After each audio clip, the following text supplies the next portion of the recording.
Bonjour. Après une petite consolidation, le Bitcoin repart à la baisse. Va-t-on aller faire de nouveau plus bas? C'est ce que nous allons voir dans l'analyse du jour. Mais avant de commencer, n'oubliez pas de vous abonner, de mettre un petit pouce bleu et de laisser un commentaire. Alors, on va directement aller voir la petite map. Donc là, c'est pour l'instant, c'est de la semaine, elle est plutôt rouge, hein. Donc semaine corrective, à part quelques gagnants comme DeFi, Luna, STX et Matic, hein. Luna le grand gagnant. Sur la journée, on a pratiquement que du rouge, hein. Le Bitcoin repart à la baisse, l'ensemble des altcoins ils suivent, à part encore une fois DeFi, T-Fuel, Atom, Luna et Nier, mais à part ça, l'ensemble est rouge avec des pertes de 2 à 15% pour Gala. Le CryptoFear, pas gros changement, 31, hier c'était 32. Si on regarde le graphique, alors dommage qu'on ne peut pas faire un graphique proc sur TradingView, mais on pourrait voir, je pense qu'on pourrait voir une trendline baissière. Vous voyez, si vous partez d'ici, ici, ici, ici, on aurait sûrement une sorte de trendline baissière. Donc il faudrait casser cette trendline du coup pour pouvoir repartir à la hausse durablement. Donc sûrement déjà passer au niveau de ces derniers plus hauts, au-dessus des 40, ce sera déjà pas mal. Voilà, sinon zone d'achat comme d'habitude pendant les grosses corrections, c'est entre les 10 et les 20. Hop, voilà, ici, bonne zone d'achat entre les 10 et les 20. Et en général, quand il y a des bottoms sur les grosses corrections, on les trouve autour des 10. Voilà, et pareil, ensuite, il faut repasser au-dessus des 50 et même des 70, et ensuite des 80 pour pouvoir avoir une grosse jambe haussière. Donc on va aller directement sur le Bitcoin en daily. Donc du coup, on avait quoi? On a une trendline moyen terme. C'est à partir du bottom du mois de juillet. On est venu la tester ici, en même temps qu'on a testé le gros support horizontal qui est ici. Vous voyez? Hop, support horizontal. Ici en vert, trendline. Donc là, double point d'achat. Donc on a tenté des achats, nous, en trade. On est entré là, on a pris les profits ici. Pourquoi? Parce qu'on a une trendline baissière ici, plus court terme. On a la zone de rechargement de short. Donc zone pour prendre les profits, ceux qui sont entrés en trade. J'avais déjà répété dans la dernière vidéo que moi je prenais des profits sur mon trade. Donc, zone de rechargement de short, 1, 2, 3 tentatives, 3 fois rejeté. Vous voyez, on fait des mèches, on n'arrive pas à clôturer au-dessus. Rejet également, quasiment triple rejet, enfin 1, 2 et dernier rejet ici sur la trendline baissière. Du coup, on se fait rejeter de la trendline plus de la zone de rechargement de short. On repasse à la baisse. Bon, la différence, c'est que maintenant, vous voyez, on est en train de casser. Ici, on a fait juste une petite mèche en dessous, mais globalement, c'était du coup un bon pullback sur cette trendline. Mais là, on est en train de la casser, donc c'est plutôt mauvais signe. Voilà, donc direction, la ligne verte, probablement. Malheureusement, alors on peut faire un double bottom, hein, comme ça, et repartir à la hausse, il n'y a pas de souci. Avec probablement quand même une petite mèche, hein, parce que voilà, parce que ceux qui sont entrés, ils sont entrés en achat ici et qui mettent un stop ici, il faut bien les sortir ces gens-là. On ne va pas garder les gens qui ont acheté ici, plus si on y revient, garder encore ceux qui vont retenter des achats ici et partir avec tout le monde dans le train. Donc, si on revient là et qu'on doit tenir ce support, il y aura probablement une petite mèche assez meurtrière, hein, violente, et qui va rebondir directement pour ne pas laisser le temps aux gens d'entrer. Et ensuite, eh bien, on repart à la hausse. Et quand on cassera cette trendline baissière, ce sera un bon signal aussi. Ensuite, bien entendu, il faudra repasser au-dessus de la trendline bleue. Voilà. Sinon, on casse le support. Hein. On casse et on ira voir beaucoup plus bas. Alors, sur ce graphique-là, la target simple, c'est la trendline, la plus grosse trendline baissière rose que vous voyez ici. Donc, aux alentours des 46 000, 47 000 $. Tout dépend combien de jours on va mettre pour l'atteindre. Deuxième graphique, hop, le canal. Donc, le canal avec sa médiane, à chaque fois qu'on casse un côté, on va rejoindre l'autre. Quand on casse la médiane, on rejoint le sommet. Quand on casse la médiane, on rejoint le bas, etc. etc. Donc là, petit fake out, on est sorti, on est parti chercher la target, hein, donc la zone orange. On repart, on casse à la baisse. Donc théoriquement, l'objectif, c'est la médiane, une nouvelle fois, aux alentours des 50 000 $. Qui se cumule avec la trendline cette fois plus long terme. On avait une trendline court terme avec ces trois points-là, avec ces points-là. Mais là, on a une trendline long terme qui dure depuis le 20 mars 2020. Voilà, donc ici, plusieurs touches ici, ici. Donc, elle se cumule à peu près avec la médiane. Parce que quand on a recassé du coup le canal, l'objectif c'est la médiane. Comme ici on casse le canal, on va chercher la médiane. On casse ici, on va rechercher le haut. On casse les médianes, on va rechercher le bas. On casse le canal, on va rechercher la médiane. Donc l'objectif, d'après cette figure simple, c'est on a recassé le canal à la baisse avec validation sur cette bougie. Hein. N'oubliez pas, il faut toujours une bougie pour valider. Donc théoriquement, on va aller rechercher les 50 000 $. Donc bon point d'achat. Pourquoi? Parce que bon, il y a la médiane. Et en même temps, il y a la trendline très long terme. Théoriquement, on n'est pas censé casser cette trendline, parce que ça deviendrait dangereux. Là, en gros, c'est vous avez la trendline de la tendance haussière qui est en cours depuis le 20 mars. Donc en gros, on casserait la structure du marché. Donc c'est vraiment pas bon. Mais tant qu'on est au-dessus, c'est un bon niveau pour tenter des achats dans cette zone-là. Si on casse ici, eh bien, prochain objectif, c'est le bas du canal dans un premier temps. Vous voyez, en même temps, niveau de support et résistance. Ici, ici, ici, ici, ici. Voilà. Et si on casse le canal, donc ce ne sera pas une bonne chose parce qu'on s'éloignera en plus de la trendline. La trendline, à la rigueur, si on la casse dans les petits time frames, là on est en weekly, hein, en daily, hop, et qu'on revient la réintégrer rapidement, c'est pas très grave, mais si on commence à s'installer durablement, c'est plutôt mauvais signe. Bref, on pourrait avoir quand même de la réaction sur le bas du canal à 42 000, mais ce serait plutôt dangereux. Ensuite, on casse le canal, et bien l'objectif du canal, on prend la hauteur, on la reporte à la baisse, et ça nous donne, vous voyez ici, aux alentours des 23-24 000 $. Il y a déjà un objectif ici, la ligne verte. Voilà, donc ça rejoint un double objectif. Alors la ligne verte, c'est quoi? C'est tout simplement, vous le savez, on a une hypothèse comme quoi on est possiblement dans une grande flat. Une flat, c'est quoi? C'est une correction ABC comme ça, où la B va rechercher soit les 0,90 par rapport à ce mouvement-là, soit un peu plus haut les 1,13. On a été parfaitement ici rechercher les 1,13. Hop, et ensuite on attend une vague C qui peut aller rechercher soit les 0,618, soit le double bottom, soit les 1,13 ou les 1,23. Et bien là on a les 1,13 et 1,23. Donc là c'est des targets possibles de la flat qui se cumulent parfaitement avec les targets du canal. Donc si on devait casser le canal, la target ce serait ici. Je vais quand même remettre la Fibo justement, alors déjà pour vérifier et aussi pour voir où sont les autres cibles. Donc vous voyez là on a les 1,13 ici. D'ailleurs, alors il faut que je vois si j'ai vraiment bien placé pour que ce soit un peu plus précis. Je vais passer en daily pour que ce soit plus précis quand même.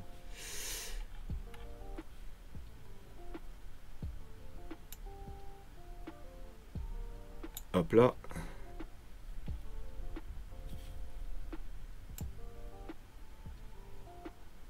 Voilà, ok, là on est bon. Donc je vais replacer mes lignes pile poil sur les bons niveaux. Ok, on est mieux. Je vais repasser en weekly. On va s'enlever le Fibo maintenant. Non, on va pas s'enlever le Fibo. On va remettre les autres niveaux. Donc les objectifs, si on était bien dans une flat comme ça. Donc il y a les 61,8 qui sont vers là. Je vais la mettre en jaune. Ensuite, on a le double bottom. Et ensuite, on a un 13 et un 23,6. Donc maintenant, on va s'enlever le Fibo. Voilà. Donc, si on est bien dans une ABC en flat, le premier objectif, ce sera là. Et vous voyez qu'il ne se situe pas trop loin de notre zone d'achat. Donc, peut-être une petite mèche pour aller rechercher. Et on repasse rapidement au-dessus. Mais si on commence à clôturer en weekly sous cette trendline, ce sera plutôt mauvais signe. Et il faudra s'attendre à une C qui aille à minima en double bottom, voire chercher les 1,13 ou les 1,23,6. Les 1,13, très bonne target, comme je vous ai dit, parce qu'elle se cumule avec la target de la cassure du canal. Tout simplement.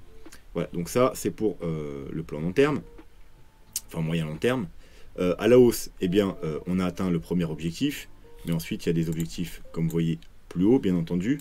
Il faudra faire attention à cette zone-là, les 78 000. Pourquoi? C'est la target de cassure à la hausse du canal, et en même temps, vous voyez, la trendline haussière là, qui prend en compte les deux derniers sommets, qu'il faut que je remette parce que, hop là, voilà. Et en même temps, vous voyez le carré, le rectangle orange, c'est un objectif par rapport au Fibonacci. Donc on a un triple objectif dans cette zone. Donc si on repart à la hausse, il faudra être très prudent dans cette zone autour des 78 000. Si on arrive à casser cette zone et cette figure-là, eh bien on ira, alors dans ce cas, chercher les objectifs plus hauts, aux alentours des 130 000 jusqu'aux presque 200 000 $. Pour finir sur le Bitcoin, rapidement, la courbe logarithmique qu'on suit régulièrement. Comme vous le savez, nous, on veut casser. Alors, hop, voilà, c'est plus pratique comme ça. Nous, ce qu'on veut, c'est ça. On a une courbe. les bottoms se font sur le bas, les sommets se font sur le jaune. Donc nous, on veut atteindre le sommet aux alentours des, encore une fois, vers les 140, 150 000 $. Et en général, excusez-moi, ça c'est mon alarme. Donc je vais mettre du silence.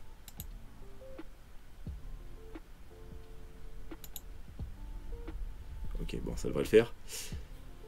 Donc je disais, quand on casse la médiane, donc la ligne orange, on rejoint le sommet en général très rapidement. Donc des fois, vous voyez, il y a des petits fake out, et ensuite on repart. Donc là, on s'est dit, peut-être c'est le petit fake out, comme ici. Petit fake out, on va rechercher la ligne rouge, on revient chercher la ligne verte, et enfin on repart. Petit fake out, on vient chercher la ligne rouge, on revient chercher la ligne verte, et on repart. Donc là, on s'attend que si on arrive à clôturer en mensuel, eh bien on reparte. Mais malheureusement, comme vous voyez, là on a la première bougie qui sort. La deuxième bougie, elle n'a pas confirmé. Elle n'a pas réussi à clôturer dans des bonnes conditions. Elle a clôturé pile poil sur la ligne. Donc on attendait la bougie d'après pour confirmer. Et pour l'instant, ça ne confirme pas du tout. Au contraire, on repasse en dessous. Donc, c'est plutôt mauvais signe pour l'instant. Donc tant qu'on ne repasse pas au-dessus de cette trendline, cette médiane du coup, eh bien, il ne faut pas s'attendre à avoir de gros mouvements haussiers. Donc c'est un peu le niveau à passer. Maintenant, donc c'est environ les 61 000 $. Voilà. Donc c'est ce qu'on veut à tout prix, réussir à clôturer au-dessus de cette trendline pour aller rejoindre le sommet. Et du coup, ça se fera très rapidement. Vous voyez, là, on a mis 2 mois, là, on a mis 1 mois, là, on a mis 3 mois. Donc en gros, si on arrive à clôturer au-dessus de cette trendline, en 1 à 3 mois, probablement, on aura un très gros mouvement haussier qui nous emmènera vers les 150 000 $. Pour l'Ethereum, hop, en daily. Même chose que pour le Bitcoin. Alors déjà, on avait une trendline ici, court terme, qu'on a cassé, du coup, correction. On est venu chercher le gros support que je vous avais donné par 2 fois, une fois, 2 fois. Bon, on peut même compter 3 fois avec cette mèche. 3 fois, hein, c'est pour ça qu'il y a un petit rectangle vert. Zone d'achat, zone pour tenter des trades. J'ai pris également un trade. J'ai pris les profits sur le bas et sur la zone, le haut de la zone de rechargement de short. Comme vous voyez, comme le Bitcoin, par 2 fois, on a essayé de pousser et de casser la zone de rechargement de short. 2 fois, on a été rejeté. On a été recherché quoi ? La ligne blanche qui est là, la ligne blanche qui est quoi? C'est une target, c'était la target d'un trade que j'avais donné donc, sur Twitter, donc objectif atteint.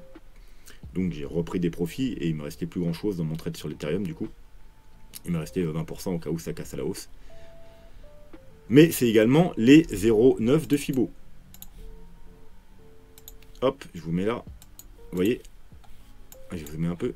0,9 de Fibo. Donc qui dit 0,9 de Fibo dit, vous le savez sûrement maintenant déjà, flat probable, une flat. C'est-à-dire que si ces mouvements, c'est une vague, ou 1, 2, 3, bref, si on a une vague quelque part là-dedans, on a une correction. La correction peut se faire de diverses formes, notamment une flat. Donc on est potentiellement dans une flat qui a démarré là, A, B, enfin plutôt A, B, et ensuite on aura une C. Donc la B elle est recherchée les 0,90, c'est une flat tout à fait classique. On a un mouvement en 1, 2, 3, voilà. Là-dedans, bon, il faudrait passer dans les plus petits time frame, mais on doit avoir 1, 2, 3. Et ensuite, du coup, là, pour la C, on attendra 1, 2, 3, 4, 5. Alors j'ai quand même passé en 4 heures pour voir si on a quelque chose. Ouais, vous voyez, on a fait sûrement 1, 2 et une grosse vague 3. Et là, 1, 2, et normalement, on attend 3, 4, 5 si on est vraiment dans une flat, bien entendu. Donc, on va s'enlever ça. Maintenant, on a vu. Donc, comme sur le Bitcoin, rejet de la zone de rechargement de short. Hop, du coup, rejet, on va plus bas. Support n'a pas tenu. Dès qu'on l'a cassé, vous voyez, grosse chute. Et on revient chercher le premier support intermédiaire, le support jaune. Le support jaune. Si on casse, bien entendu, on reviendra là. Et encore une fois, si on casse, alors je vais vous donner les chiffres. Là, on est à 4122. Le gros support qu'on surveille tout le temps, c'est autour des 3900, 4000 $. Et bien entendu, si on le casse, retour, pullback sur la trendline baissière que vous voyez là. Donc, on ira rechercher les environ 3760 $. Bien entendu, si on casse ce niveau-là, eh bien, ce sera plutôt mauvais signe. Hein. Ce sera du coup parce qu'on casse une trendline baissière qu'on a cassée à la hausse. C'est pas super bon signe. D'un point de vue plus global, comme alors je vous parle de l'Ethereum, mais c'est pareil sur le Bitcoin. Vous voyez qu'on a une. Alors là, alors je vais mettre le RSI quand même pour voir.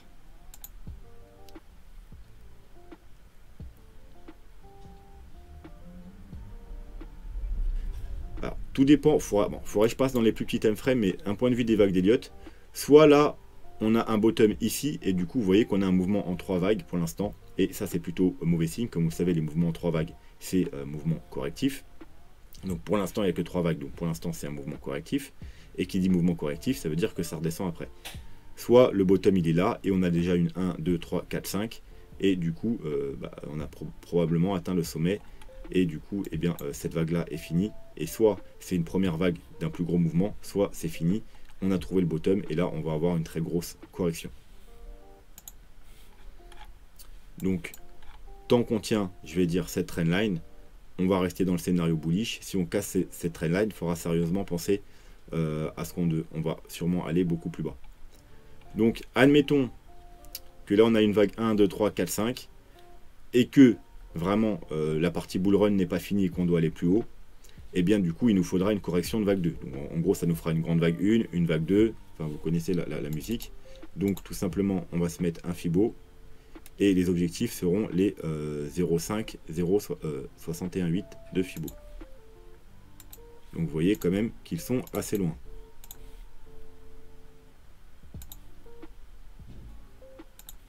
Et du coup, hop, zone potentielle d'achat. Si on devait casser la trendline, bien entendu. Mince, j'ai oublié de regarder les autres Fibo pour voir s'il n'y a pas des niveaux intermédiaires quand même au niveau Fibo. Donc là, on est actuellement... Alors, vous voyez le jaune, la ligne jaune, elle est sur les 0,236. Donc voilà, c'est un niveau de support intermédiaire. Ensuite, il y a comme Fibo plus important les 0,382. Et il se situe à peu près au niveau de la trendline baissière. Donc si on descend comme ça, il y aura sûrement de la réaction du coup vers les 3600, 3700 $, 3600, 3750 $, parce qu'on aura de gros supports, la trendline baissière et le Fibo 0,382. Donc à minima, si on vient chercher ici, j'attends à minima une réaction, au moins un mouvement haussier. Pas forcément pour aller casser le plus haut, mais au moins un rebond. Après, comme je vous ai dit, si on casse ici, bon bah alors là, il faut aller regarder du côté des 9200 à 3300 $ environ. Ensuite, les altcoins qu'on m'a demandé, donc SNX. SNX, on est potentiellement du coup dans une vague 1, 2, 3, 4, 5. Mais la vague 4 est potentiellement terminée là ou pas. Comme sur le Bitcoin et sur l'Ethereum, on ne sait pas si on est dans une correction qui a fini là ou on est dans une correction qui doit durer plus longtemps. Alors moi, ce qui m'embête, c'est que si on est dans... voilà, c'est que là, le mouvement est très faible. Ça ne me fait pas penser à un mouvement impulsif. Vous voyez, on est monté, on est même... Vous voyez la ligne bleue là? C'est les 0,382 de la chute. On n'a même pas dépassé les 0,382. Donc c'est vraiment un mouvement qui manque de force. Donc moi, je le vois plutôt comme eh bien, une A, une B et une C. Alors là, c'est même pas une flat, hein, vu qu'on n'a pas été rechercher les 0,90. C'est tout simplement ce serait une ABC classique. Et faible en plus, hein, on n'a même pas été rechercher les 0,5, on va rechercher les 0,382. Voilà, et du coup, bon, j'ai pas fait les targets baissières, mais pour faire les targets baissières, il faudrait que je remette hop, un petit Fibo ici. Donc il y a les 0,78, théoriquement, après c'est les 0,90, ça fait un peu bas, ça fait un peu une grosse correction. Donc quand c'est comme ça, on peut passer le Fibo en logarithmique pour avoir des niveaux plus propres. Et donc du coup, on pourrait se mettre des targets en logarithmique ici. Voilà, donc aux alentours des 2,86 et des 1,75. Comme vous pouvez voir en plus, ici, on a un niveau de support ici, et ici, on est proche du gros niveau de support ici. Donc voilà. Target, si vraiment on devait faire un nouveau plus bas, hein, attention, hein, on peut très bien terminer en double bottom et repartir à la hausse. Mais si on devait casser plus bas, les targets, ce serait ici et ici. Voilà, donc je vais le poser là pour l'instant. Et on verra où ça nous mène. Et bien sûr, ensuite, on aura des targets à la hausse qui sont ici pour les targets principales. Donc aux alentours des 50 $. Autre chose qui n'est pas super bonne, c'est que vous voyez la trendline, pareil, on a une trendline qui dure depuis même très longtemps, c'est même pas depuis le mois de mars 2020, elle c'est carrément depuis le 30 décembre 2018, donc depuis le bottom qu'on a trouvé là, et malheureusement, on est en train de la casser, donc en général, c'est pas super bon signe. Donc, qu'est-ce que ça peut bien vouloir dire? Soit pas grand-chose si on s'attarde pas trop et qu'on va chercher un bac 4 et on remonte très vite, soit malheureusement, vu que lui en mars, contrairement à la plupart des altcoins ou même du Bitcoin, on n'a pas fait de grosses chutes pour aller rechercher ces niveaux-là, eh bien on est peut-être dans un décompte différent. Et vous voyez, une vague, deux vagues, trois vagues, quatre vagues, potentiellement 5. Donc on est potentiellement, je dis bien potentiellement, hein, c'est pas le scénario que je privilégie, parce que ça ferait vraiment une petite vague 3, une petite vague 5. Voilà, donc on a potentiellement du coup fini un mouvement là, et du coup, vous voyez, là on est en train de casser la structure de ce marché, donc du coup ça nous fait une vague géante, et là, parce que si en weekly, on a déjà clôturé, vous voyez, on a déjà clôturé en dessous de ce gros support, donc voilà, on a potentiellement déjà fait 5 vagues haussières, 1, 2, 3, 4, 5, avec une divergence sur la vague 5, et potentiellement du coup une grosse correction, donc c'est peut-être normal qu'on aille plus bas que celui-là pour corriger tout ce mouvement-là. Mais la zone d'achat, de toute façon, ne change pas. Ça reste quand même... Enfin, non. La zone d'achat change, du coup. Je vous dis des bêtises. Voilà. Donc, si on garde la zone d'achat en Fibo, c'est par ici. Mais peut-être qu'en non Fibo, on a aussi une zone d'achat pertinente.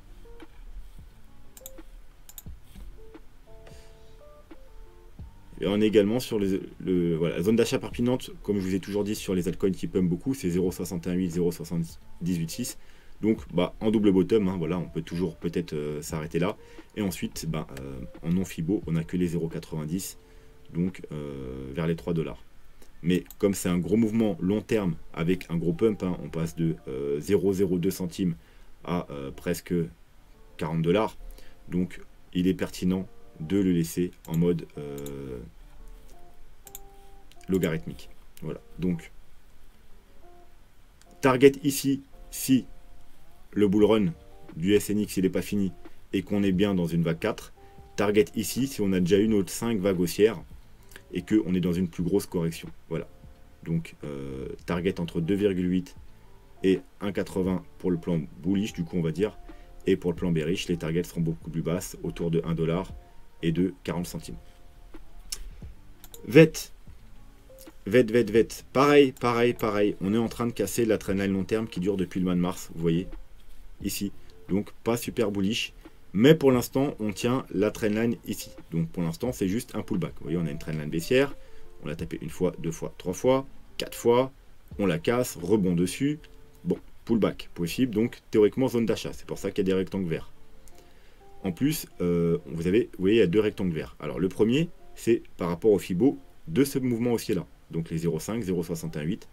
Donc, ce niveau-là, il contient trois niveaux, du coup. La trendline, le bas du rectangle par rapport à ce mouvement, et le haut du rectangle vert ici par rapport à ce mouvement. C'est le Fibo par rapport à tout le mouvement haussier-là. Donc, vraiment, ici, les 10 centimes, en plus, 10 centimes, support psychologique, très bon niveau d'achat théorique pertinent. Bon, ben, bien évidemment, si on le casse, on ira beaucoup plus bas. Hein. Dans un premier temps, on ira aux 8 centimes. Et ensuite, eh bien, il faudra s'attendre, pareil hein, que sur les autres. Du coup, si on casse ces niveaux, à être dans une correction beaucoup plus grosse, une ABC. Et lui, vous voyez, on a été rechercher parfaitement la zone de rechargement de short ici. Donc, encore une fois, si on avait réussi à casser cette zone, on aurait fait des plus hauts. Mais rejet sur les 0,618.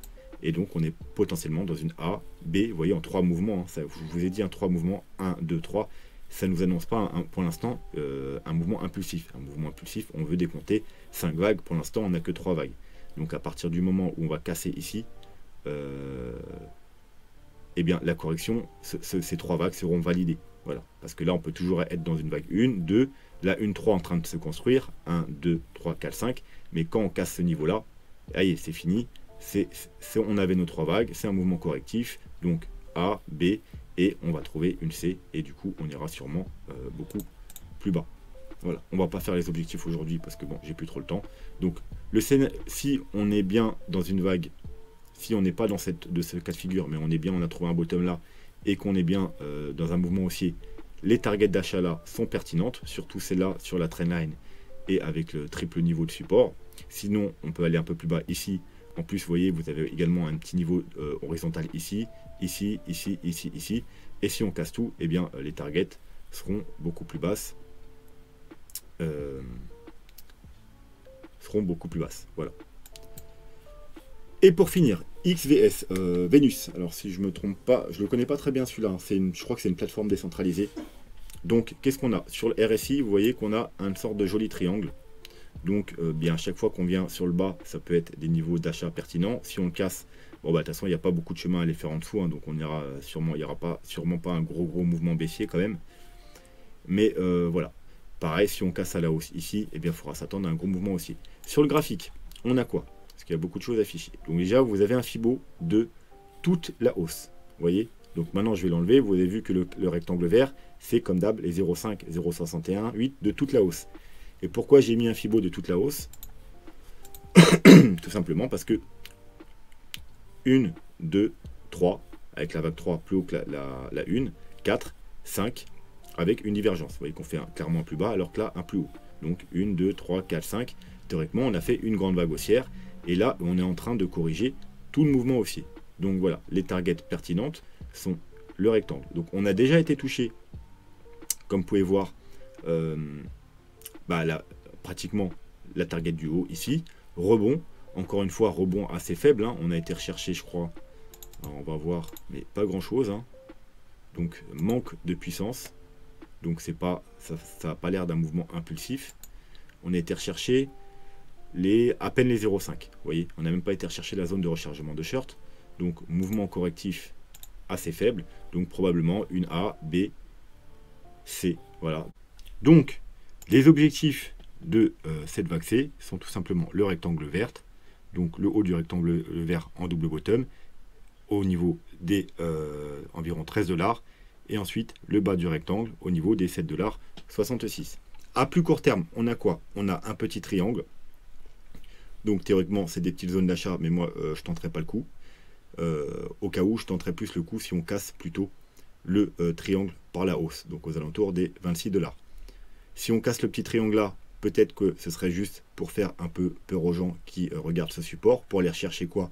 Bah, tout simplement la trendline baissière, ici, qu'on a cassé précédemment à la hausse, donc peut-être petit pullback et repartir en haut. Sinon, bien évidemment, si on casse la trendline, eh bien, on ira rechercher fort probablement le rectangle vert. Voilà.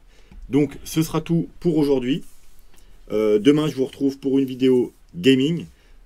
Dimanche, pas de vidéo probablement parce que j'emménage dimanche. Ça devait se faire mercredi, mais vu que j'ai trouvé un truc plus grand entre temps, eh bien, du coup, j'ai annulé et voilà, du coup, c'est reporté à dimanche. Donc, probablement pas de vidéo dimanche. Donc, demain, la vidéo gaming et on se retrouve lundi pour une analyse complète du Bitcoin avec, si j'ai le temps, bien entendu, 2-3 altcoins que vous pouvez me mettre en commentaire sous cette vidéo pour que j'ai des analyses pour vous lundi. Sur ce, je vous souhaite un très bon week-end. Je vous dis à demain. Tchuss.